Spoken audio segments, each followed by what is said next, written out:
અમરેલીમાં સેફ જેલના એક વ્યક્તિનું હાર્ટ એટેકથી મોત થયું છે તે બ્રેકિંગ ન્યૂઝ સામે આવી રહ્યા છે તેની વાત કરવામાં આવે તો સબ જેલના કેદીનું હાર્ટ એટેકથી મોત થયું છે સિવિલ હોસ્પિટલમાં સારવાર દરમિયાન તેનું હાર્ટ એટેકથી મોત થયું છે જાફરાબાદના મનરેગા કૌભાંડનો આરોપી જો કેદી જેલની સજામાં હતો તે કેદી શક્તિસિંહ જાડેજાને હૃદયની બીમારી હતી તો આરોપીને હાર્ટ એટેક આવતા તેનું મોત નીપજ્યું છે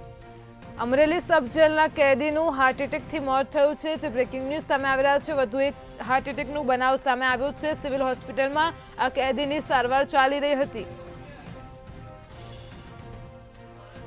તો કેદી શક્તિસિંહ જાડેજાને હૃદયની બીમારી હતી આરોપીને હાર્ટ એટેક આવતા તેનું મોત નીપજ્યું છે